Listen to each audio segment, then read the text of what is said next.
দিয়া institution for competitive এক্সামের তরফ থেকে আমি দেবাশিস সাহা তোমাদের আজকে এসএলএসটি হিস্ট্রি একটা ইম্পর্টেন্ট চ্যাপ্টার নিয়ে এসেছি, যেখানটায় রয়েছে আমাদের অনার্সে বেশি করে এই জায়গাটাকে এমফাসাইজ করে এবং তারপরে পাসেও কিছুটা জায়গায় রয়েছে।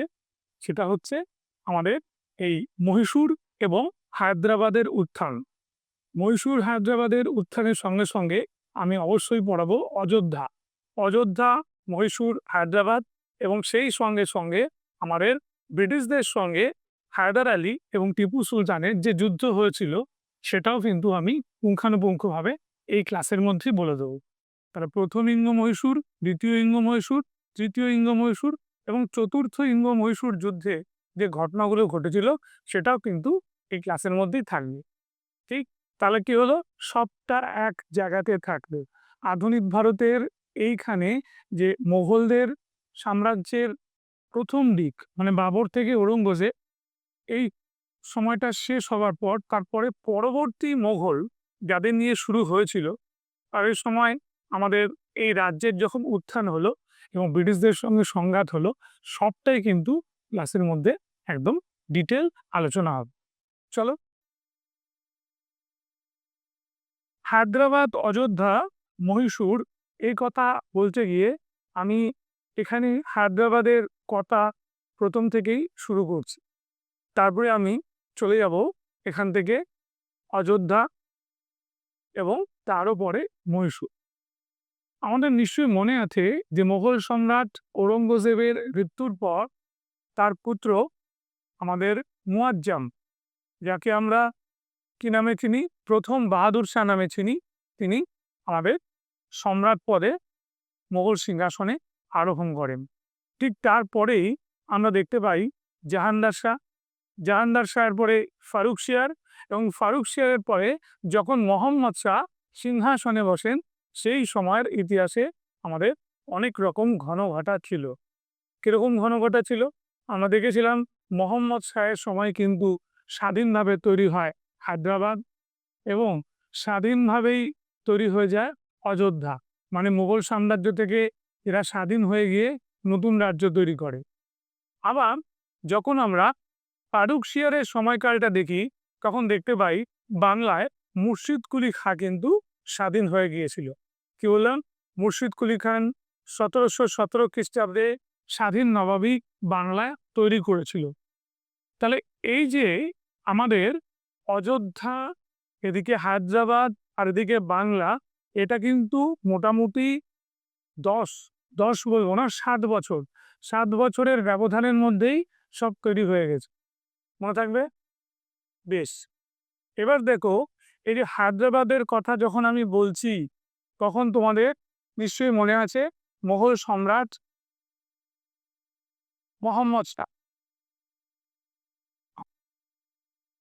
মোগল সম্রাট মোহাম্মদ শাহের সময় কিন্তু এই স্বাধীন হায়দ্রাবাদ তৈরি হয়েছিল, তাই তো?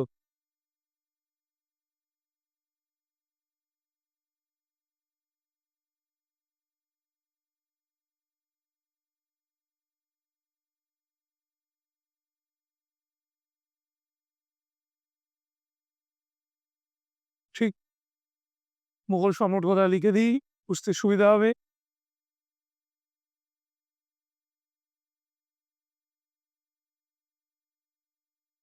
বেশ, 1724 খ্রিস্টাব্দে স্বাধীন হায়দ্রাবাদ রাজ্যে প্রতিষ্ঠাতা হলেন আমাদের সম্রাট মোহাম্মদ শাহের ভূতপূর্ব উজির বা মীর কামার উদ্দিন খান। উজির, উজির মানে হচ্ছে, তোমরা বুঝতেই পারছো, যেটাকে আমরা বলি হচ্ছে ওয়াজির। এই যে ওয়াজির, যাকে আমরা উজির বলি, এই মীর কামারউদ্দিন খান সিদ্দিকী। এই মীর কামারউদ্দিন খান সিদ্দিকী যিনি পরিচিত হয়েছিলেন চিন কুলিজ খান বা চিন কিলিজ খান উপাধি নেন। ওনাকে এই চিন কিলিজ খান উপাধিটা দিয়েছিলেন মোহাম্মদ শাহ। মনে থাকবে, চিন কুলিজ খান উপাধিটা দিয়েছিলেন ওনাকে মোহাম্মদ শাহ। এবং মোহাম্মদ শাহ যখন এই উপাধিটা তাকে দিয়েছিলেন তখন মনে রাখবে এনার প্রতিপত্তি বিরাট ছিল। কিরকম প্রতিপত্তি ছিল সেটা বুঝতে গেলে তোমাকে একটু ফিরে যেতে হবে, দেখে নাও। এই সময় শুরু হয়েছিল মোগল দরবারে দল ও দলীয় রাজনীতি।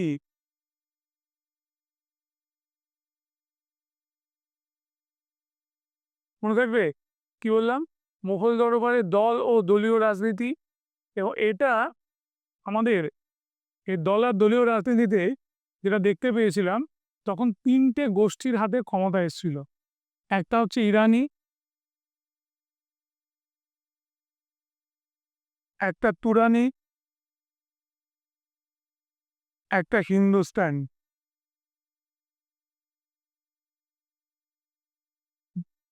তাহলে ইরানি, তুরানি, হিন্দুস্তানি এই তিনটে গ্রুপের কথা আমাদের বলতে হবে। এবং এখান থেকে তোমরা মনে রাখবে যে এই হিন্দুস্তানি গোষ্ঠী থেকে ছিলেন হচ্ছে সৈয়দ ব্রাদার্স, তাই তো? সৈয়দ ভ্রাতৃদ্বয়, সৈয়দ হোসেন আলী,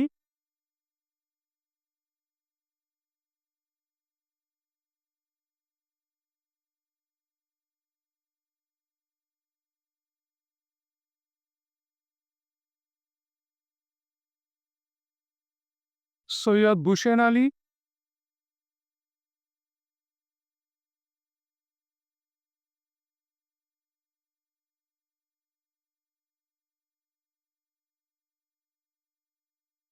ঠিক আছে? একজন সৈয়দ হোসেন আলী ছিল, আরেকজন ছিলেন কে? সৈয়দ আবদুল্লাহ খান।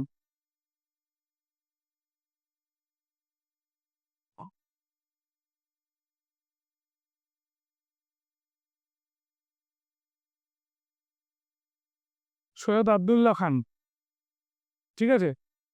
এই যে সৈয়দ ভ্রাতৃদ্বয়ের কথা বললাম, সৈয়দ হোসেন আলী এবং সৈয়দ আবদুল্লাহ খান, এরা দুজন ছিল হচ্ছে হিন্দুস্তানি গ্রুপে। মনে থাকবে, এই হিন্দুস্তানি গ্রুপে।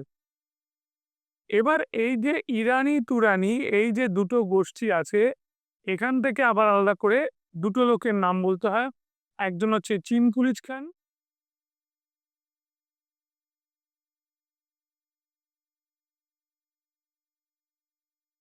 আরেকজন হচ্ছে সাদাত খান।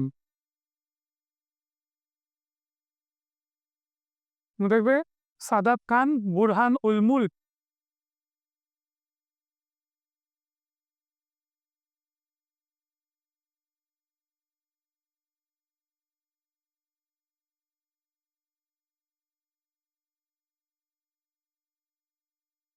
সাদাত খান বুরহান উল মুলক, এরা ছিল আবার এই গোষ্ঠীটার মধ্যে, ঠিক? তাহলে এই যে গোষ্ঠীর কথা আমি বললাম, যারা ছিল হচ্ছে কিং মেকার, যারা রাজা তৈরি করতো, মানে মোগল সম্রাট তৈরি করত, এদের হাতেই মূল ক্ষমতাটা কুক্ষিগত ছিল। এবং রাজা ওদের হাতে একটা কিরানা বা পুতুলের মতো পরিণত হয়েছিল। যখন মোহাম্মদ শাহ যখন মোহাম্মদ শাহ আমাদের এই সৈয়দ ভ্রাতৃদ্বয়দের হত্যা করলেন লোক দিয়ে, তখন কিন্তু এই দল আর দলীয় রাজনীতিটা কিছুটা হলেও কমে এসেছিল। কিন্তু একটা ব্যাপার বেড়ে গেছিল, সেই ব্যাপারটা হচ্ছে স্প্রেড করে গেছিল চারিদিকে। চারিদিকে যেটা স্প্রেড করে গেছিল, আঞ্চলিক শক্তি বিকাশ। বেশ। মুঘল দরবারে তুরানি গোষ্ঠী, মানে চীন গোষ্ঠী যাকে বলে, এর নেতা ছিলেন গাজিউদ্দিন ফিরোজ জং। ঠিক আছে? কি নাম বললাম? এর নেতা গাজিউদ্দিন ফিরোজ জং ছিলেন চিনকিলিচের পিতা। চিনকিলিচের পিতা। তাহলে এটা পরিষ্কার হয়ে গেল। তাহলে এই তুরানি গোষ্ঠীর লোককে, তুরানি গোষ্ঠীর লোক হচ্ছে আমাদের হায়দ্রাবাদের আমাদের এই চিনকুলিজ খান। তাহলে আমরা দেখানোর চেষ্টা করি।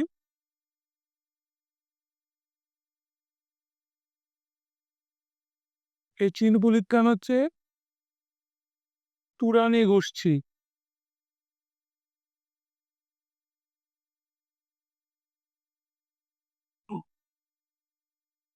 মনে থাকবে, তুরানি গোষ্ঠী হচ্ছে এই চিনকুলিজ খান।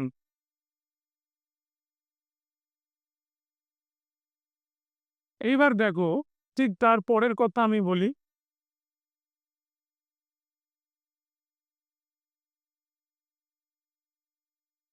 লক্ষ্য করো যে এই টিমগুলি যে পিতা যার কথা বললাম গাজীউদ্দিন ফিরোজজং, তারপরে দেখো খ্রিস্টীয় সপ্তদশ শতকে মধ্যবর্তী সময় তিনি বোখরা থেকে ভারতবর্ষে আসেন। তাহলে সেই অর্থে উনি কিন্তু বিদেশী, যেহেতু বোখরাটা তখনও ভারতের মধ্যে পড়তো না। খাজা আবিদ শেখ উল ইসলাম ছিলেন চিনকিলিজের ঠাকুরদা, খুব ইম্পর্টেন্ট নয়, ঠিক আছে, তবুও নামটা এখানে রাখা আছে। 1713 খ্রিস্টাব্দে মোগল সম্রাট ফারুক শিয়ারের সিংহাসনে বসে চীন পুলিশকে খান-ই আনান ও নিজাম উল মুলক বাহাদুর ফতেহ জং উপাধি দিয়ে দাক্ষিণাত্যের শাসনকর্তা রূপে নির্বাচিত করেন। খান-ই খানান, আনান হয়েছে খানান, ও নিজাম উল মুলক বাহাদুর ফতেহ জং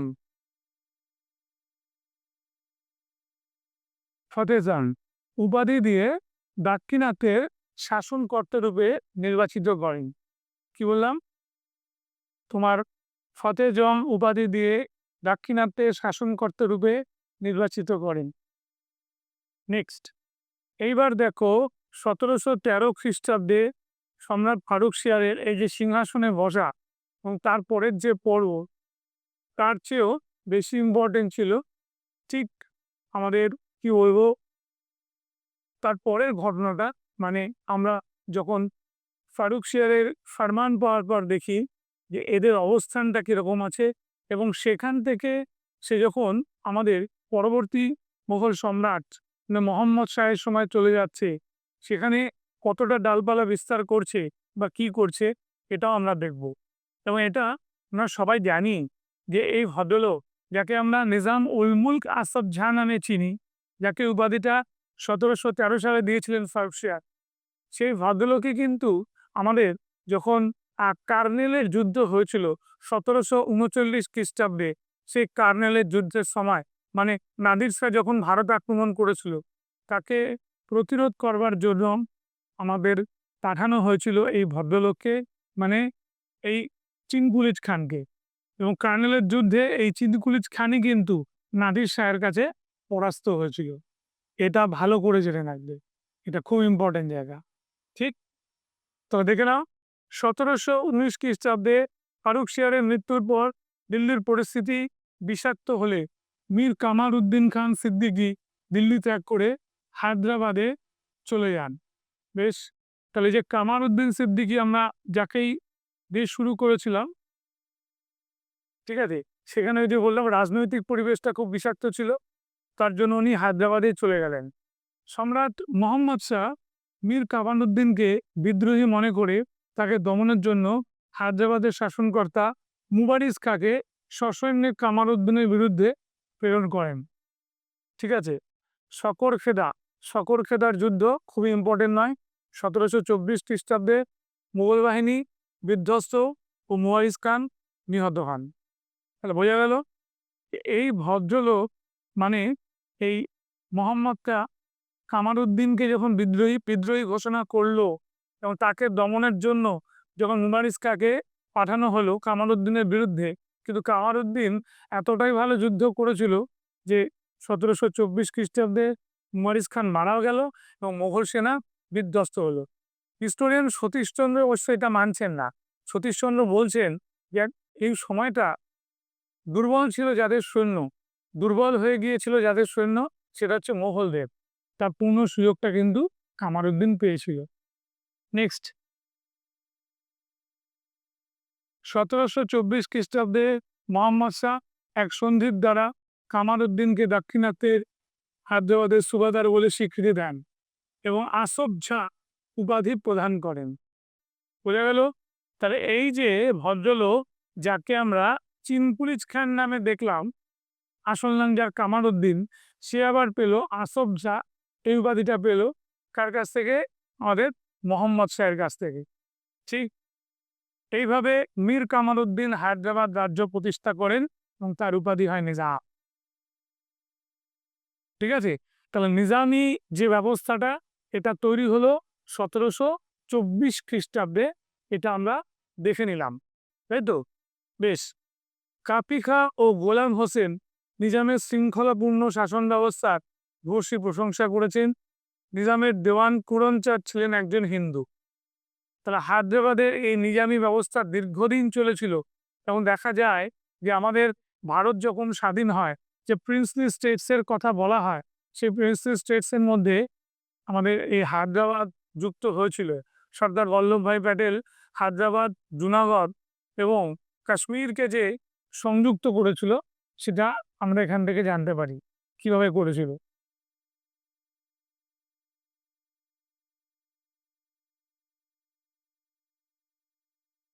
ঠিক আছে, মনে থাকবে।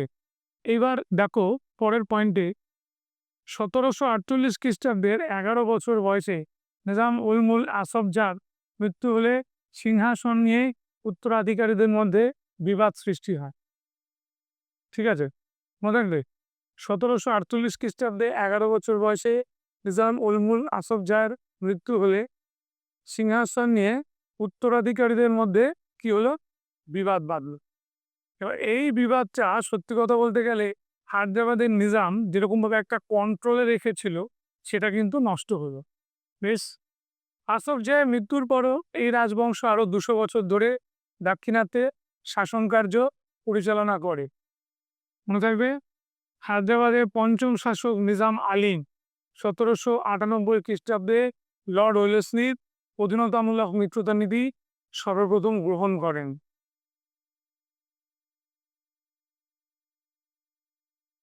মনে থাকবে, হায়দ্রাবাদের পঞ্চম শাসক নিজাম আলী 1798 খ্রিস্টাব্দে লর্ড ওয়েলেসলির অধীনতামূলক মিত্রতা নীতি সর্বপ্রথম গ্রহণ করে। তাহলে দেখো লক্ষ্য করে, 1798 এই যে হায়দ্রাবাদের নিজাম আলী যখন এটা সিগনেচার করলো, তারপরেও আমরা কিন্তু পাই, যখন আমরা দেখি যে মারাঠাদের পেশোয়া বাজিরাও সেকেন্ড, দ্বিতীয় বাজিরাও, সেও করেছিল, সিন্ধিয়া করেছিল, তাই তো, হোলকার করেছিল। এখানে একটা লম্বা লিস্ট পাবে যারা এই অধীনতামূলক মিত্রতা নীতিতে সিগনেচার করেছিল। বেশ। এবার হায়দ্রাবাদের যারা শাসক ছিল, তাই তো, 1724 থেকে 1748 খ্রিস্টাব্দ, এই সময়টার মধ্যে যারা শাসক ছিল তাদের একটা লম্বা লিস্ট আছে, এখানে দেখতে পারো। এই নিজামুল মুল্ক আসফ জাহটা ভালো করে দেখবে, 24 থেকে তোমার 48। মুজফ্ফর জং, সালাবাদ জং, নিজাম আলী, এর মধ্যে আমি বলে দিই, এই মুজফ্ফর জংয়ের ব্যাপারটা তুমি পাবে যখন হচ্ছে আমরা দেখব দাক্ষিণাত্যে শুরু হয়েছিল আমাদের অ্যাংলো কার্নাটিক ওয়ার, তখন এই মুজফ্ফর শাহ আর সালাবাদ জংয়ের কথা আমরা পেয়েছি, আর নিজাম আলীর কথা তো বলেই দেওয়া হলো।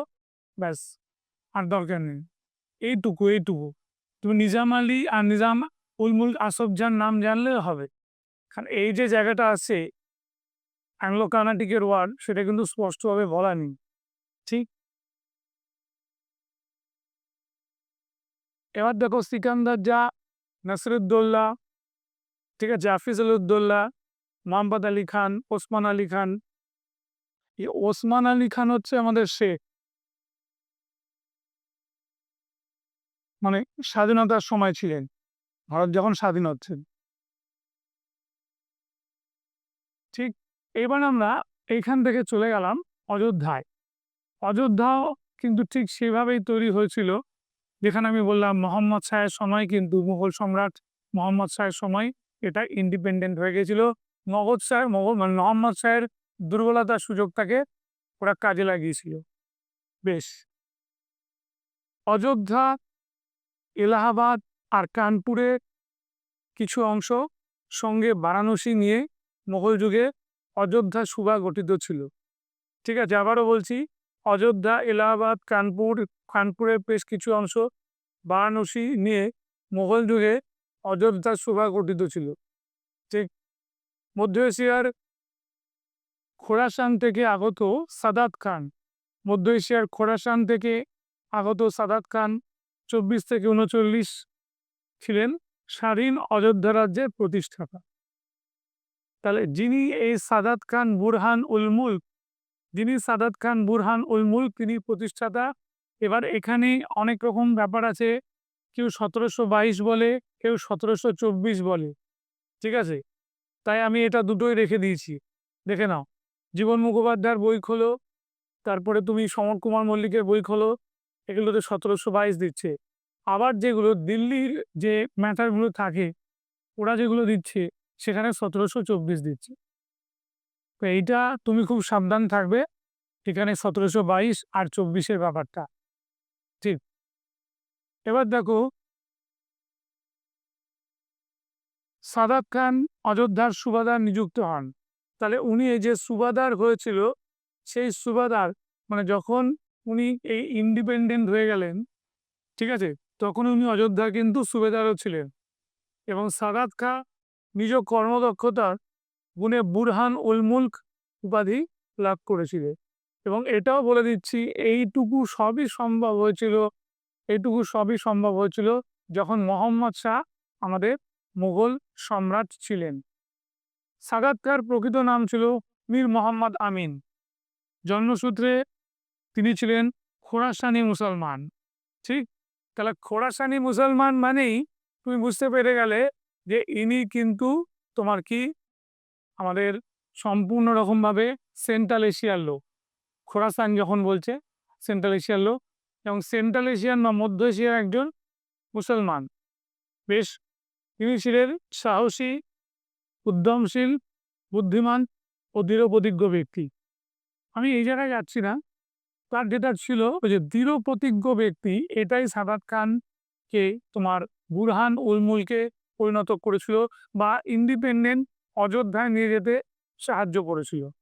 কিভাবে, কোন সময় তোমার কার সঙ্গে কিভাবে যুদ্ধ করতে হবে, সন্ধি করতে হবে, বা তুমি বলতে পারো কখনো নিষ্ক্রিয় থাকতে হবে, এই বুদ্ধিটা কিন্তু অনেকটাই ছিল সাদাত খান বুরহান উল মুলকে।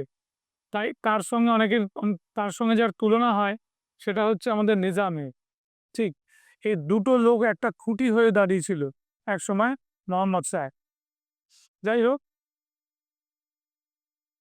1739 খ্রিস্টাব্দে সাদাত খাঁ তার মৃত্যুর পূর্বে অযোধ্যার নবাবের পদে বংশানুক্রমিক অধিকার প্রতিষ্ঠা করে যান।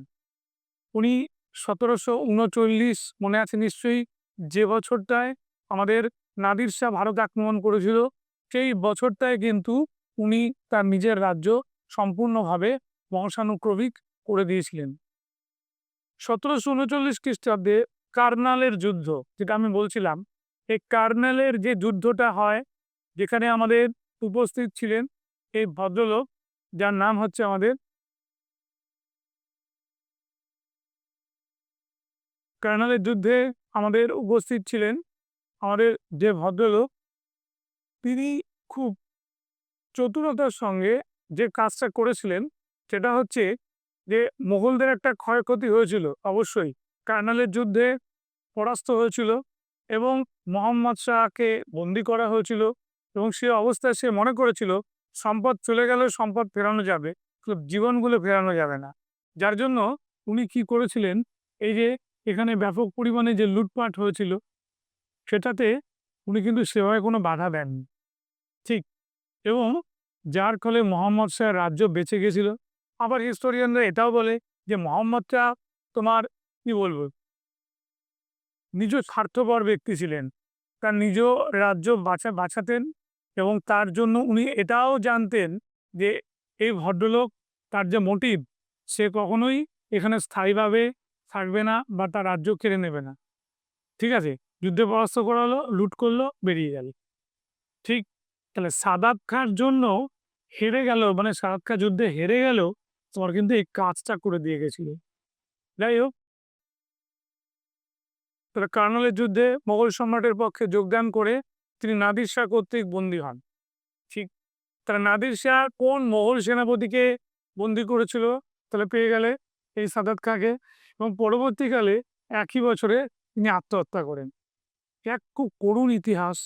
একটি ভদ্রলোক একটা পরাজয়ের গ্লানি এটা সহ্য করতে না পেরে তিনি আমাদের কি করলেন, আত্মহত্যা করলেন। তিনি আত্মহত্যা করলেও তার রেখে গিয়েছিলেন সমস্ত উত্তরাধিকার।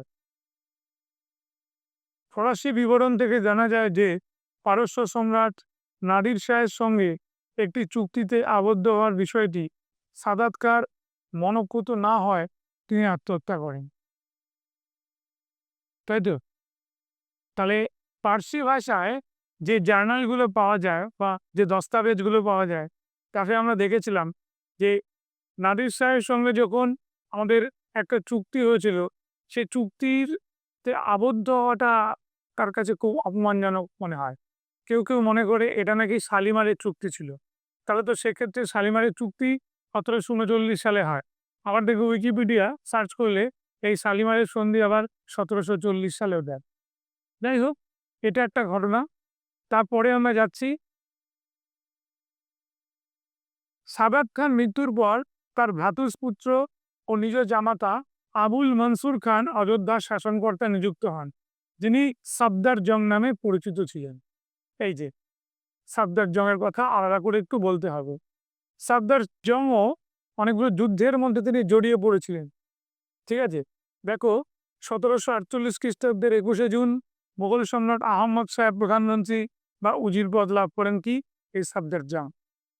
তাহলে এই যে ভদ্রলোক, যাকে বলা হয় একজন দুঃখী মোগল সম্রাট আহম্মদ শাহ, যে আহম্মদ শাহের সময় আহম্মদ শাহ আবদালি ভারত আক্রমণ করেছিলেন, তাই তো?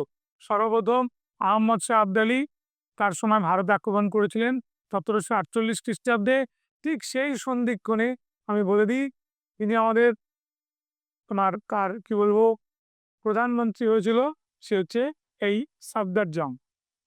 ঠিক, তাহলে সফদার জংয়ের যে ব্যাপারটা আমরা দেখলাম, তাহলে সফদার জং নিজের জায়গাটা তো ঠিক রাখতে পেরেছিলেন, কিন্তু মোগল সম্রাটের অবনতি আর ঠেকাতে পারেননি, তাই তো? এবার দেখে নাও, সফদার জংয়ের আমল থেকে অযোধ্যার নবাবদের রাজধানী লখনৌ নগরকে কেন্দ্র করে বিখ্যাত লখনৌ সংস্কৃতির উদ্ভব হয়, তাই তো? তবে সফদার জংয়ের আমলে যে লখনৌ সংস্কৃতি তৈরি হয়, যার মধ্যে আছে সঙ্গীত, নৃত্যকলা, শিল্প, স্থাপত্য, বিভিন্ন ক্ষেত্রে লখনৌ ঘরানার উদ্ভব হয়। তাহলে আমাদের সঙ্গীতে আমরা দেখতে পাই লখনৌ ঘরানা, এখান থেকে দেখতে পাই। এখানে নৃত্যকলা ভীষণ ইম্পর্টেন্ট। লখনৌয়ের রুমি দরওয়াজা, বড় ইমামবাড়া, ছোট ইমামবাড়া, ভুল ভুলাইয়া প্রভৃতি স্থাপত্য এবং লখনৌয়ের ঘরানার উচ্চাঙ্গ সঙ্গীতের এই সংস্কৃতির চিহ্ন আজও বহন করে চলেছে, তাই তো? তাহলে লখনৌয়ের লোকেরা যেভাবে কথা বলে, ঠিক আছে, ঠিক একইভাবে কিন্তু তোমার অযোধ্যার লোকেরা কথা বলবে না, এটা জানবে। এখানে একটা আলাদা ঘরানা স্টাইলটা আছে। সফদার জংয়ের মৃত্যুর পর তার ছেলে সুজাউদ্দৌলা, যার প্রকৃত নাম ছিল আলী গওহর, ঠিক আছে, অযোধ্যার স্বাধীন নবাব পদ লাভ করেন। এই সুজাউদ্দৌলাকে তোমাদের পড়তে হবে, তাই তো? কি সুজাউদ্দৌলা? সুজাউদ্দৌলাকে আমরা পাই যখন ১৭৬৪ খ্রিস্টাব্দে বক্সারের যুদ্ধ হয়, তাই তো? মনে পড়ছে? মীর কাসিম যখন এই সুজাউদ্দৌলার কাছে আশ্রয় নেয়, সুজাউদ্দৌলাই পরামর্শ দেন, তুমি মোগল সম্রাট আমাদের শাহ আলম দ্বিতীয় শাহ আলমের সঙ্গে যোগাযোগ করো। তিনজনের মিলিত জোট ইংরেজদের সঙ্গে লড়াই করলে আশা করি ইংরেজরা যুদ্ধে জিততে পারবে না। যাই হোক, ১৭৬২ খ্রিস্টাব্দের ফেব্রুয়ারি মাসে সুজাউদ্দৌলা দিল্লির বাদশাহ দ্বিতীয় শাহ আলমের উজির নিযুক্ত হন। ঠিক কথা, সুজাউদ্দৌলা দিল্লির বাদশাহ দ্বিতীয় শাহ আলমের উজির। তাহলে দেখে নাও, মোগল সম্রাটের উজির কিন্তু ইনিও হলেন। তাহলে ওয়াজির এবং স্বাধীন নবাব দুটো পদই উনি সামলাচ্ছেন। ১৭৬৪ খ্রিস্টাব্দের ২২শে অক্টোবর বক্সারের যুদ্ধে সুজাউদ্দৌলা বাংলার মীর কাসিমের পক্ষে যোগদান করে পরাজিত হয়। তিনি ক্রমশ ইংরেজদের আশ্রিত হয়ে পড়েছিলেন। ঠিক কি বলা হলো যে বক্সারের যুদ্ধে সুজাউদ্দৌলা বাংলার মীর কাসিমের পক্ষে যোগদান করলে পরাজিত হলো। এবার এই যে এখানে হেরে গেলেন তিনি, এই যে পরাস্ত হলেন ১৭৬৪ খ্রিস্টাব্দে, তখন তার সঙ্গে এলাহাবাদের প্রথম সন্ধি চাপিয়ে দিয়েছিল রবার্ট ক্লাইভ। ঠিক আছে, এবং সেখানে তোমরা দেখবে যে কারা এলাহাবাদ অঞ্চল তার থাকলো এবং তার বিনিময় আমাদের মোগল সম্রাট বলবো না, তার বিনিময়ে সুজাউদ্দৌলার কাছ থেকে কি কি ডিম্যান্ড করলো ক্লাইভ, সেটাও তোমরা দেখবে। 1765 খ্রিস্টাব্দে 3রা মে আমাদের কারার যুদ্ধে ইংরেজ কোম্পানি সুজাউদ্দৌলাকে পুনরায় পরাজিত করে। এলাহাবাদ, বক্সার, বেনারস সম্পূর্ণভাবে ব্রিটিশ নিয়ন্ত্রণে চলে যায়। সুজাউদ্দৌলা ব্রিটিশ কোম্পানিকে 50 লক্ষ টাকা ক্ষতিপূরণ দিতে বাধ্য হন। 50 লক্ষ টাকা কি করলেন, তিনি কিন্তু ক্ষতিপূরণ দিতে বাধ্য হলো। 1765 26শে জানুয়ারি সুজাউদ্দৌলা মারা যান এবং অযোধ্যা সম্পূর্ণরূপে ব্রিটিশ নিয়ন্ত্রণে চলে যায়। ঠিক, তাহলে দেখো কারা এলাহাবাদের অঞ্চলে চলে যায় এলাহাবাদের প্রথম সন্ধি দিয়ে, এবং অযোধ্যার শেষ নবাব রূপে আমরা এবার যাকে দেখতে পাই তিনি হচ্ছেন ওয়াজির আলী শাহ। এই ওয়াজির আলী শাহ কথা একটু বলতে হয়, এই ভদ্রলোক আমাদের মেটিয়া বুরুজে ছিলেন দীর্ঘদিন 1857 মহাবিদ্রোহের আগে, তাই তো? ওনাকে মেটিয়া বুরুজের নবাবও বলা হয়।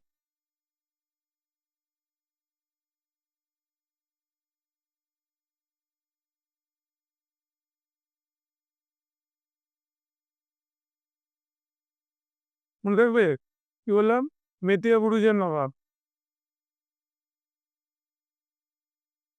নে এবার দেখো আমি এখানে একটু নোট করে দিই,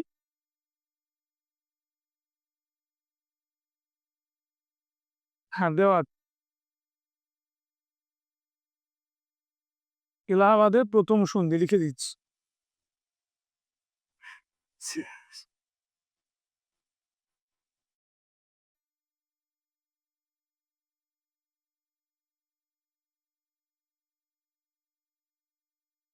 ঠিক আছে, সাদাত খান, সাফদার জং, সুজাউদ্দৌলা পরপর সব দেওয়া আছে এখানে। আসাফউদ্দৌলা, ওয়াজির আলী। এইবার আমাদের বহু প্রতীক্ষিত মহীশূর চলে এল, তাই তো? তাহলে মহীশূরের ইতিহাস বলা মানেই এখানে সেই যুদ্ধের ইতিহাসটা শুরু হবে, এবং এমনি সেমনি যুদ্ধ নয়, সেটা কিন্তু ইংরেজদের সঙ্গেই আমাদের যুদ্ধ। মহীশূরের যে ঘটনাটা আমরা দেখতে পাচ্ছি, তার আগে আমাকে একটু চলে যেতে হবে বিজয়নগরে। নিশ্চয়ই তোমরা জানো আরবিডু বংশ, এটা বিজয়নগরের শেষ বংশ, এটা আমি অলরেডি একসময় পড়িয়েছি, তাই তো? এই বংশটা, লাস্ট যে বংশটা বললাম আরবিডু বংশের কথা, এবং ওদের যে শেষ রাজা, তার সময় আমাদের একটা আক্রমণ হয়, তাই তো? এবং ওরা যখন বিধ্বস্ত হয়ে যায়, তারপরে যারা নতুনভাবে এখানে রাজ্য পরিচালনা করতে থাকে তারা হচ্ছে উডিয়ার। মনে থাকবে কি বললাম, উডিয়ার। সেই উডিয়ারের রাজাদের দিয়েই আমাদের এখানে ইতিহাসটা। যখন আমি ঘটনাটা বলছি অযোধ্যার তোমার মহীশূরের কথায়, সেখানে উডিয়ারের যিনি রাজা ছিলেন তিনি অত্যন্ত দুর্বল ছিলেন, এবং তাকে সামাল দিতেন তার ওয়াজির এবং সেনাপতি। ঠিক, মনে রাখবে। তাহলে এই যে আমাদের চিক্কা কৃষ্ণরাজ, যিনি ছিলেন আমাদের কি বলবো রাজা, চিক্কা কৃষ্ণরাজ, সেই উডিয়ার রাজা চিক্কা কৃষ্ণরাজের দুর্বলতার সুযোগে আমাদের কি করেছিল, ওনার ওয়াজির মঙ্গরাজ আর ওনার সেনাপতি যার নাম ছিল আমাদের দেবরাজ, এরা দুজনে মিলে কি করেছিল, সমস্ত কিছু হাত করে নিয়েছিল, মানে পাওয়ারটাকে হাত করে নিয়েছিল। ঠিক এরকমই সময় আমাদের আবির্ভাব হচ্ছে এক অজ্ঞাত পরিচয়ের যুবকের, যার নাম আমাদের কি ছিল, হায়দারের। হায়দারের বাবা একজন ভাড়াটিয়া সৈনিকের কাজ করা লোক ছিল, যা দিয়ে তাদের সংসার ভালো করে চলতো না। আর হায়দার এই পরিবারে জন্মগ্রহণ করে বুঝেছিল তাকে একজন স্থায়ী সৈনিক হতে হবে। স্থায়ী সৈনিক হয়ে তাকে কি করতে হবে? তাকে উপার্জন করতে হবে এবং খুব অল্প বয়সেই সে সৈনিকের চাকরি নেয় এবং জেনে রাখবে ইনিও কিন্তু মহান আলাউদ্দিন খলজি, আকবর এদের দুজনের মতো উনিও কিন্তু নিরক্ষর ছিলেন এবং এই অবস্থায় তিনি সেনাবাহিনীর কাজ পেলেন। তখনই তিনি চোখে পড়ে গেলেন যা নঙ্গরাজ আর দেবরাজের। তখন তার যুদ্ধ পরিচালনা, একজন সৈনিক হিসেবে যুদ্ধ পরিচালনা এবং যুদ্ধ জয় সবকিছুর পারফরমেন্স দেখে তাকে সেনাপতি করে দেন কে? আমাদের এই নঙ্গরাজ।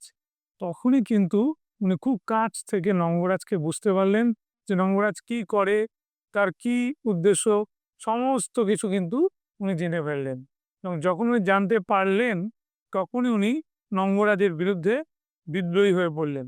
নিজের সেনাদল নিয়ে নঙ্গরাজকে উচিত শিক্ষা উনি দিলেন এবং যখন ওনার ওয়াজির পদ থেকে ওনাকে সরিয়ে দিলেন তখন এই নঙ্গরাজ ইংরেজদের কাছে আসলো এবং বলল যে আমাদের নতুন সেনাপতি হায়দার আলীর জন্য আজ আমার এই অবস্থা, আমি পারি আপনাদের সাহায্য করতে।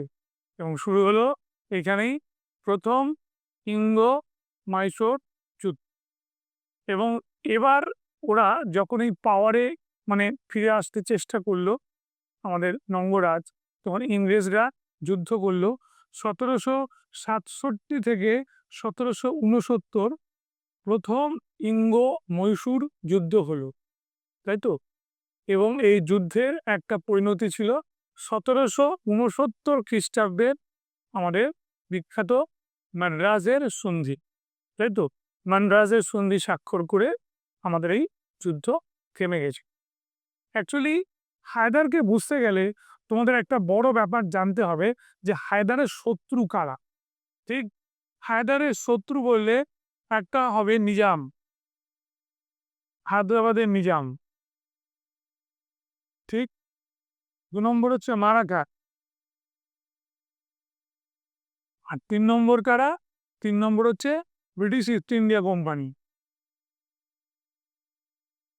এটাকে সহজ করে বুঝে নাও। এটা মাথায় ঢুকে গেলে তোমাদের কিন্তু মানে হায়দার টিপু নিয়ে কোনোরকমভাবে বিভ্রান্ত হতে হবে না।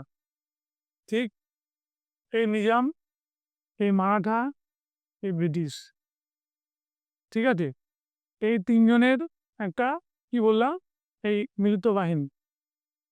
এবার দেখো, মিলিত বাহিনী বলো না, সিঙ্গেল সিঙ্গেল করে যুদ্ধ করেছে।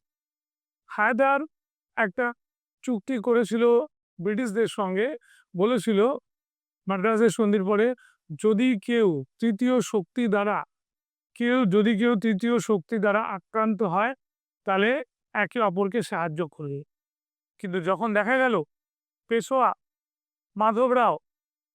মাধবরাও আক্রমণ করলো, তখন আমরা দেখতে পেলাম ওই মাধব রায়ের আক্রমণের সময় হায়দার প্রতিহত করতে পারলো না। হায়দার তখন ইংরেজদের কাছে সাহায্য চাইলো, কিন্তু ইংরেজরা তাকে সেরকম কোনো সাহায্য করলো না, কোনো সাহায্যই করলো না। এইখানে ইংরেজদের চরিত্রটা পরিষ্কার হয়ে গেল।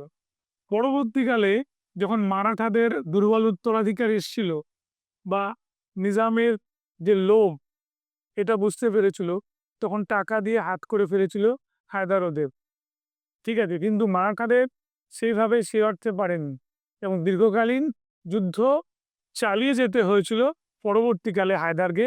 কাদের সঙ্গে? ইংরেজদের সঙ্গে। ঠিক, হায়দার আলী, যাকে বলা হয়েছে বিসমার্ক অফ মাইসোর, নিরক্ষর হলেও ভদ্রলোকে প্রচুর বুদ্ধি ছিল, প্রচুর। ঠিক কিভাবে কি করতে হবে এই চিন্তা ভাবনা তার অনেক আগে চলতো। ঠিক, চতুর্দশ শতাব্দী থেকে মহীশূর রাজ্য শাসন করতে উদিয়া বা ওড়িয়ার নামে এক হিন্দু রাজবংশ, ঠিক কি বললাম, উদিয়ার বা ওড়িয়ার। মনে রাখবে হায়দার আলীর মৃত্যু হয়েছিল কিন্তু যুদ্ধ চলাকালীন 1782 খ্রিস্টাব্দে আমাদের ক্যান্সারে।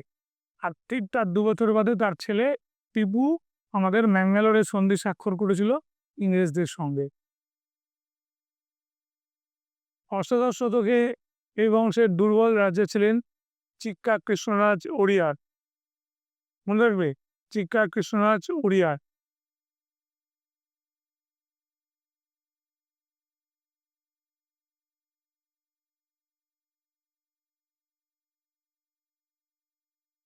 চিক্কা কৃষ্ণরাজ ওড়িয়ারের অকর্মণ্যতার সুযোগে কারী প্রধানমন্ত্রী দলওয়াই ও সেনাপতি নঙ্গরাজ ও দেবরাজ নামে দুই ভাই, ঠিক আছে, 1731 থেকে 34 খ্রিস্টাব্দের মধ্যে মহীশূর রাজ্যে নিজেদের ক্ষমতা সুপ্রতিষ্ঠিত করে প্রকৃত শাসকে পরিণত হন।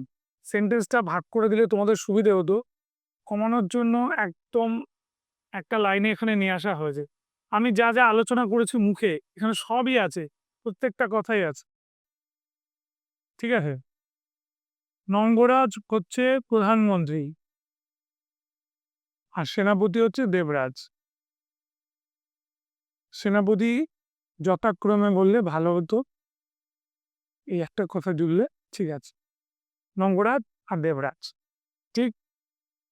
হায়দার আলী 1711 বা 1722, 11 বছরের তফাৎ আছে, কার দুটো সাল পাওয়া যায়, আমি দুটোই বসিয়ে দিয়েছি। বুদিকোট, তাই তো, জায়গাটা কোথায়? বুদিকোট, সাউথ ইন্ডিয়ার বুদিকোটে। প্রথম জীবনে হায়দার আলী নঙ্গরাজের অধীনে সামান্য একজন অশ্বারোহী সৈনিক ছিলেন। এই কারণে মনে রাখবে, যিনি মানে উনি সম্রাট, উনি শাসক হওয়ার পরেও উনি কিন্তু এই কাজটাই পালন করতেন, অশ্বারোহী বাহিনীর নেতৃত্বটা উনি দিতেন। বেশ, 1760 খ্রিস্টাব্দ মতান্তরে 61-তে মহীশূরের অশ্বারোহী বাহিনীর প্রধান হায়দার নায়েক বা হায়দার আলী সেনাদলের সাহায্যে প্রভু নঙ্গরাজকে ক্ষমতাচ্যুত করে মহীশূরের সর্বাধিনায়কে পরিণত হন। যেটা আমি বলেছিলাম, নঙ্গরাজের হাতে পাওয়ার ছিল, সেই নঙ্গরাজকে উনি পরাস্ত করে সমস্ত পাওয়ারটা হাতে নেন। কিন্তু মনে রাখবে, এখানেই হায়দারের ভালো মানসিকতা। হায়দার কিন্তু আমাদের সেই চিক্কা কৃষ্ণরাজ, তাকেই কিন্তু ওড়িয়ারের রাজাকেই রাজপদে রেখেছিলেন, যে আপনি রাজা, আমি আপনার হয়ে কাজ করব। বেশ, হায়দারের পিতা ছিলেন ফতে মোহাম্মদ, যিনি নানা স্থানে ভাড়াটে সৈনিকের কাজ করতেন, নিরক্ষর কিন্তু তীক্ষ্ণ বুদ্ধির অধিকারী। পরে তিনি দিনদিগুলের ফৌজদার পদে নিযুক্ত হন। কি বললাম? দিনদিগুলের ফৌজদার পদে নিযুক্ত হন। ত্রিচিনাপল্লীর যুদ্ধে মহীশূর সেনার পক্ষে হায়দার প্রথম অংশ নেন।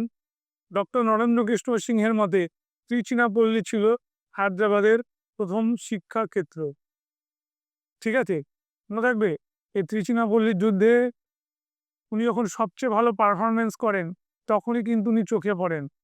হায়দার তার অনুচর খান্ডেরারের সাহায্যে সেনা বিদ্রোহের মাধ্যমে নঙ্গরাজকে সিংহাসনচ্যুত করে নিজ হাতে ক্ষমতা নেন এবং খোদ্দাত উপাধি গ্রহণ করেন। স্বাধীন মহীশূর রাজ্যের রাজধানী তখন ছিল শ্রীরঙ্গপত্তনম, ঠিক আছে, বা শ্রীরঙ্গপত্তম।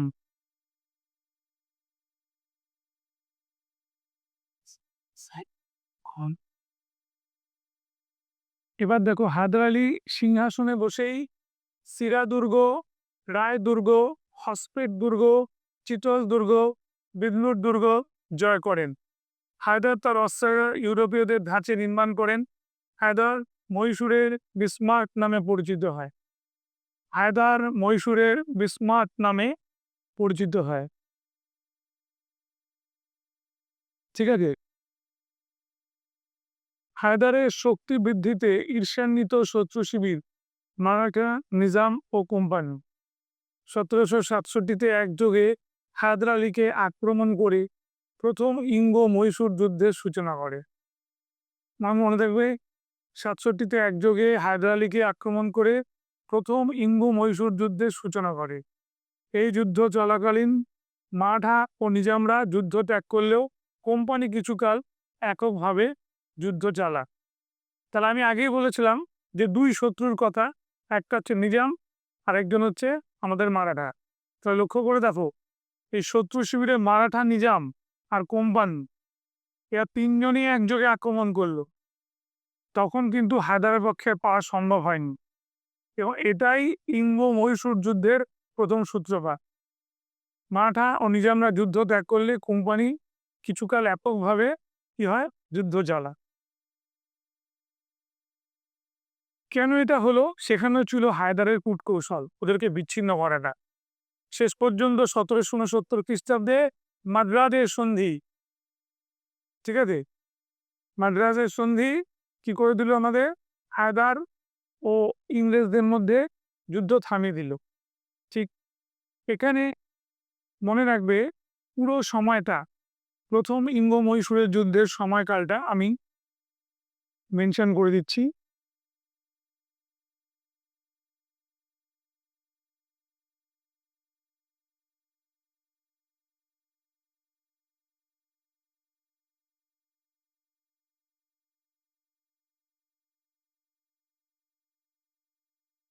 ঠিক আছে? ৬৭ থেকে ৬৯। তাহলে এইখানে যে ঘটনাটা আমরা দেখে নিলাম, যে প্রথম পর্বে আমরা হায়দারের অবস্থাটা দেখলাম। আমি আগেই গল্পের মতো বলে দিয়েছিলাম যে পরিস্থিতি কি হয়েছিল, যে একে অপরের সঙ্গে একটা মধ্যস্থতা করবে, তাই তো? এবং অপর কোনো শক্তি আক্রমণ করলে ইংরেজদের সাহায্য করবে হায়দার, হায়দারকে হচ্ছে ইংরেজরা সাহায্য করবে। দেখা গেল কার্যক্ষেত্রে হায়দার কিন্তু ইংরেজদের সাহায্য করল, কিন্তু ইংরেজরা হায়দারকে সাহায্য করলো না। ঠিক তারপরে, ঠিক যে কথাটা আমি জিতটুকু বললাম, তোমরা দেখে না, ১৭৭০ খ্রিস্টাব্দে যেটা বলেছিলাম, মারাঠা মহীশূর আক্রমণ করলো। তাহলে আমাদের মাধবরাও যখন এই মহীশূর আক্রমণ করলো, তখন হায়দার তৈরি ছিল না সেভাবে। ঠিক তো? হায়দার যখন তৈরি ছিল না, তখন হায়দার ওই প্রতিরোধ গড়তে গিয়ে অনেক সমস্যার মধ্যে পড়ে গেল। ১৭৬৯ খ্রিস্টাব্দে মাদ্রাজ সন্ধির শর্ত অনুসারে হায়দার ইংরেজদের থেকে সামরিক সাহায্য চাইলে তা উপেক্ষিত হয়। ঠিক, ফলে হায়দার আলী ক্ষুব্ধ হন। এর ফলে দ্বিতীয় ইঙ্গ-মহীশূর যুদ্ধের সূচনা হয় ১৭৮০ খ্রিস্টাব্দে। তাহলে বোঝাই গেল, তারা যখন ব্রিটিশরা নিরপেক্ষ থাকলো বা ব্রিটিশরা কোনো রকমভাবে সামরিক সাহায্য করলো না ও হায়দার উপেক্ষিত হলো, তখনই হায়দার ঠিক করলো যে না, এর একটা বিহিত করতে হবে, যার জন্য দ্বিতীয় ইঙ্গ-মহীশূর যুদ্ধের সূচনা হলো, যেটা কন্টিনিউ করলো ১৭৮০ থেকে আমাদের ১৭৮৪।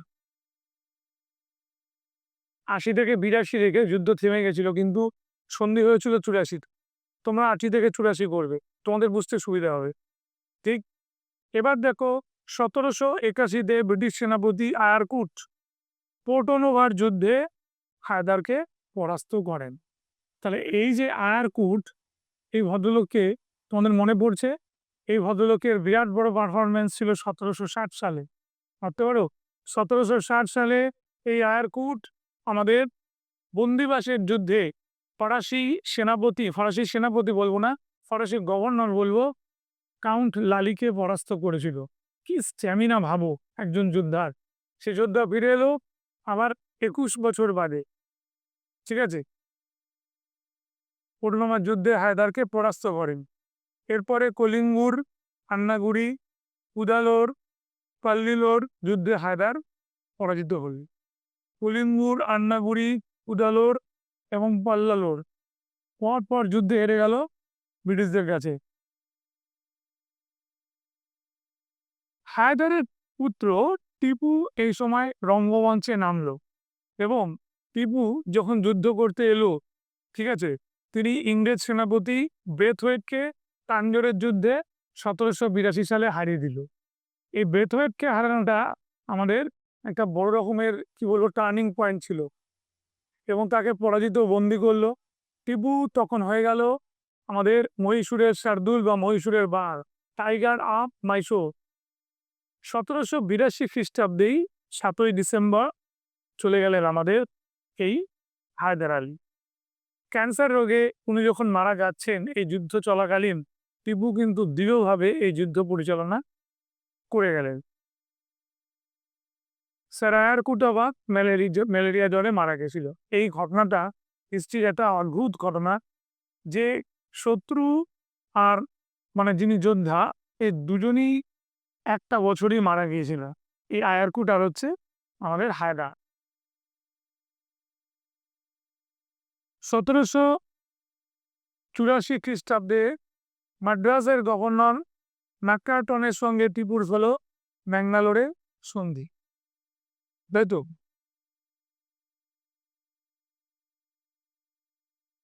টিপু সুলতানের যুদ্ধ যখন টিপু সুলতান কন্টিনিউ করলো এবং এই যুদ্ধ কন্টিনিউ করার পরে যখন এটা এক জায়গায় কি বললাম থেমে গেল, সেখানে আমরা কি দেখলাম, ম্যাঙ্গালোরে সন্ধিটা কিন্তু স্বাক্ষরিত হলো। টিপু সুলতান তৈরি হলো এবার তৃতীয় ইঙ্গ মহীশূরের যুদ্ধ, যেটা আমি মেনশন করে দিয়েছি 1790 থেকে 92। এই সময় টিপু আস্তে আস্তে চেষ্টা করছিল, ফরাসি বিপ্লবের দ্বারা প্রভাবিত হয়ে জ্যাকোবিন ক্লাবের সদস্য হয়েছিল টিপু, এবং একটা ব্রিটিশদের এগেনস্টে তোমার ফরাসিদের সাহায্য লাভের জন্য উনি অনেক চেষ্টা করেছিলেন।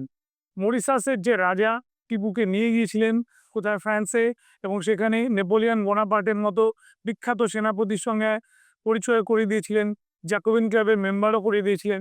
এবং টিপু যখন ফিরে আসেন, টিপু ফিরে আসার পরে স্বাধীনতার বৃক্ষ, তাই তো, ট্রি অফ লিবার্টি প্রতিষ্ঠা করেন। কিসের কায়দায়? আমাদের ফরাসি বিপ্লবের কায়দায়, সাম্য মৈত্রী স্বাধীনতার বাণীর দ্বারা টিপু উদ্বুদ্ধ হন। ঠিক। এবার দেখো, সামরিক সাহায্যের জন্য বহির্ভারতের ফ্রান্স, মরিশাস, কনস্টান্টিনোপল, আরব, কাবুলের সঙ্গে টিপু কিন্তু একটা যোগাযোগ গড়ে তোলেন। ঠিক আছে, টিপুর আবেদনে সাড়া দিয়েছিল মরিশাসের শাসক ম্যালার্টি। ঠিক আছে, তিনি তখন ব্যাঙ্গালোরে একদল ফরাসি সেনা পাঠান। টিপু অনেকটাই আশ্বস্ত হয়। ঠিক আছে, আর যখন টিপু ম্যালার্টিকের সাহায্যে এবার জ্যাকোবিন ক্লাবে ঢুকে গেলেন বা সদস্য হলেন, তখন জ্যাকোবিন ক্লাবের সদস্যরা টিপুকে সিটিজেন প্রিন্স বা নাগরিক রাজা, সিটিজেন কিং বা সিটিজেন প্রিন্স, আমি লিখে দিচ্ছি এখানটা আরেকবার,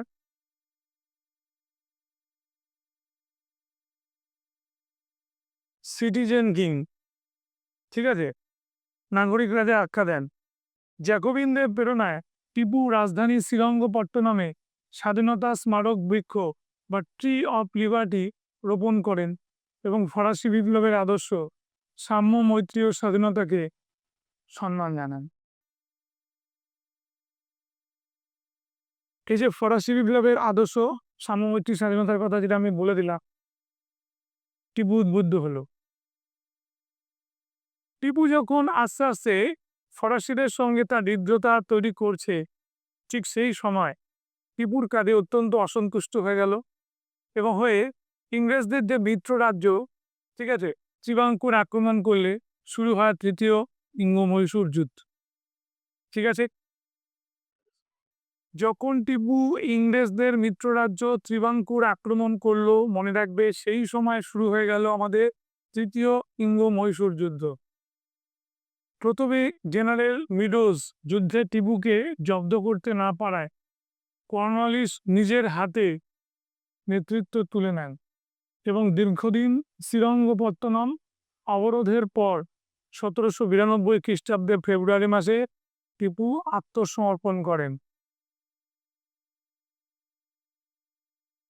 কি বললাম? প্রথমে জেনারেল মিডোজ কি করলো, যুদ্ধে টিপুকে যখন জব্দ করতে না পারলো, তখন কর্নওয়ালিস নিজের হাতে নেতৃত্ব তুলে নিল এবং দীর্ঘদিন শ্রীরঙ্গপট্টনম যখন অবরোধ করলো 1792 খ্রিস্টাব্দে, টিপু বাধ্য হলো আত্মসমর্পণ করতে।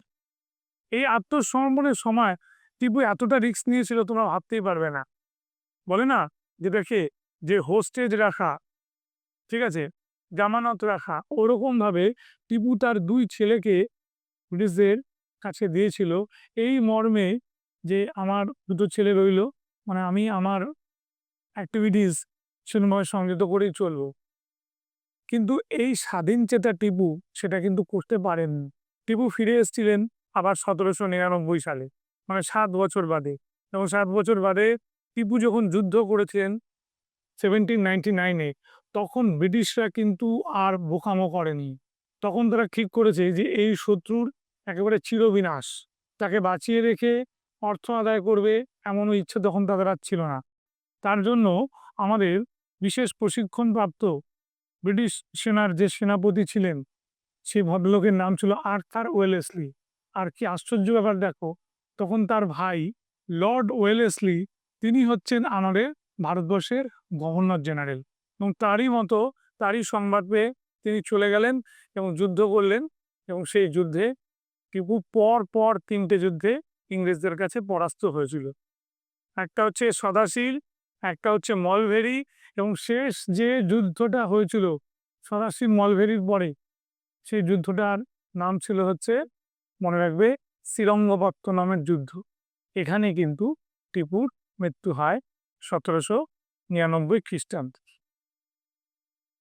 এক বিখ্যাত ঐতিহাসিক তিনি একটা কমেন্ট করেছিলেন, বলতেন Haidar was want to create but Tipu to lose one. তাহলে হায়দার জন্মেছিলেন আমাদের কি করবার জন্য? সাম্রাজ্য রক্ষা করার জন্য। আর টিপু জন্মেছিলেন তার ধ্বংস করার জন্য। এই কথাটা কি ঠিক? একদমই এই কথাটা ঠিক না। কেন এই কথাটা ঠিক না সেটা আমি তোমাদের বলে দিই। তার কারণ, হায়দার যে ইংরেজদের সঙ্গে যুদ্ধ করেছিলেন আর টিপু যে ইংরেজদের সঙ্গে যুদ্ধ করেছিলেন, তাদের মধ্যে একটা বিস্তর ফারাক আছে, তাই তো? কেন বিস্তর ফারাক আছে? হায়দারের যে আর্মি ছিল, মানে হায়দারের যে আর্মি ছিল বা হায়দারের যে প্রতিপক্ষ ইংরেজরা ছিল, ওরা প্রত্যেকেই ছিল হচ্ছে কোম্পানির সৈন্য। তো টিপুর যারা সৈন্য ছিল তারা ছিল আমাদের তোমার সুশিক্ষিত সৈন্য হলেও ইংরেজদের পক্ষের সৈন্যরা আরো বেশি শক্তিশালী, এবং তারা আরো বেশি ট্রেন ছিল এবং সরকারি সৈন্য ছিল, যার জন্য টিপুকে হারতে হয়েছিল, তাই তো? এবার টিপুর অনেক গুণ ছিল। আমাদের এপিজে আব্দুল কালাম টিপুকে বলছেন যে ভারতবর্ষের মধ্যে প্রথম রকেট লঞ্চের উদ্ভাবক হচ্ছে টিপু, তাই তো? এবং তিনি রকেট লঞ্চার ম্যান বলে ওনাকে উল্লেখ করেছেন। এখানে কিন্তু শেষ নয়, ব্যাংক অফ ফ্রান্সও কিন্তু টিপু তৈরি করে দিয়ে গিয়েছিল। তারপরে যেটাকে চেম্বার অফ কমার্স বলে, একটা মিলিটারি ম্যানুয়ালও টিপু সুলতান লিখেছিলেন। জাস্ট আমরা একটু ফিরে যাব এখানে। শ্রীরঙ্গপত্তনমের সন্ধি 92, টিপু ও কর্নওয়ালিস তৃতীয় ইঙ্গ মহীশূর যুদ্ধের অবসান ঘটে বললাম। তখন কর্নওয়ালিস যুদ্ধ করেছিল। টিপুর শক্তি প্রবলভাবে সেই সময় খর্ব হয়েছিল। কিভাবে? টিপু তার 2 পুত্রকে মর্টগেজ দিয়েছিল। এবার বলছে, লর্ড ওয়েলেসলি টিপুকে অধীনতামূলক মিত্রতা নীতি মেনে নিতে বললে এবং তা প্রত্যাখ্যাত হলে চতুর্থ ইঙ্গ মহীশূর যুদ্ধ শুরু হয় 1799। ঠিক বলছে, চতুর্থ ইঙ্গ মহীশূর যুদ্ধ চলাকালীন আমাদের গোলার আঘাতে টিপু নিহত হন। আমি এখানে একটু বলে দিই, একটা হচ্ছে সদাশিলের যুদ্ধ, তারপরে মলভেরি, এটা 1, এটা 2, আর 3 হচ্ছে শ্রীরঙ্গপত্তনম।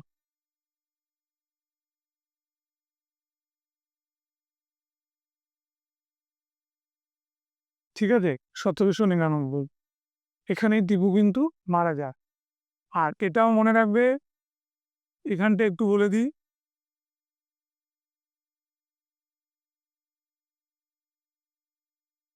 টিপু তার 2 পুত্রকে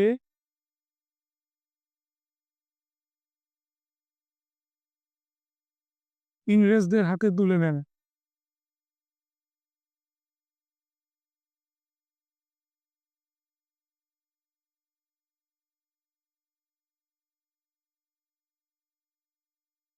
ঠিক আছে, বেশ। তাহলে চতুর্থ ইঙ্গ মহীশূর যুদ্ধ, ঠিক আছে, টিপুর মৃত্যু হলো। এবার যেটা চলে গেল, প্রাচীন হিন্দু রাজবংশের এক নাবালককে সিংহাসনে বসানো হলো। তার মানে সেই উডিয়ার রাজবংশেরই কিন্তু তোমার নাবালককে সিংহাসনে বসানো হলো। এবার দেখো, টিপু তার মুদ্রায় হিন্দু দেবদেবীর চিত্র খোদিত করতেন, যেটা হায়দারও করেছিল। সর্বপ্রথম ভারতীয় যিনি ব্যাংকিং ব্যবস্থা চালু করেন। এপিজে আব্দুল কালাম টিপুকে বিশ্বের মধ্যে প্রথম রকেটের উদ্ভাবক বলেছেন, এটা খুবই ইম্পর্টেন্ট। জগৎগুরু শঙ্করাচার্যকে শ্রদ্ধা করতেন বলে তার শৃঙ্গেরি মন্দিরের সংস্কার করেন। ঠিক আছে, মারাঠা আক্রমণ থেকে সিঙ্গেরি মন্দিরকে রক্ষা করেন। আত্মজীবনীর নাম তারিক-ই খুদাই। তারিক-ই খুদাই হচ্ছে টিপুর আত্মজীবনীর নাম। টিপু বাদশাহ উপাধি নেন 97 সালে। টিপু একটি সামরিক ম্যানুয়াল গ্রন্থ রচনা করেছিলেন যার নাম ফতাউল মুজাহিদিন। রকেট তথ্য প্রযুক্তি, রকেট ব্রিগেডের উল্লেখ আছে। বেশ, তাহলে আজকে আমাদের এই পর্বে কি করে মহীশূর, হায়দ্রাবাদ এবং অযোধ্যা রাজ্যের তৈরি হয়েছিল এবং অষ্টাদশ শতাব্দীতে এদের প্রতিষ্ঠা হওয়ার পরে আমাদের ঊনবিংশ শতাব্দীর কিছুটা ভাগ ওরা যে কাটিয়ে গিয়েছিল, এই সময়ের ইতিহাস আমি বর্ণনা করলাম। এর পরের পার্টে ঠিক এর সঙ্গে সঙ্গে যেটা আসবে সেটা হচ্ছে বেঙ্গল, যে বেঙ্গলে আমরা পলাশী, বক্সার এই দুটো যুদ্ধকে নিয়ে আলোচনা করব এবং আমাদের সিরাজ থেকে মির্জাফর, মীর কাসিম সবটাই বিশদে আলোচনা হবে। আমাদের এটাই বলবার আছে যে এই সিরিজের ক্লাসটা চলবেই, এই আধুনিক ভারত এখন যেমন চলছে তোমরা একদম সিকুয়ালি পাবে এবং আমাদের সঙ্গে থেকো। থ্যাংক ইউ, ক্লাস শেষ করছি।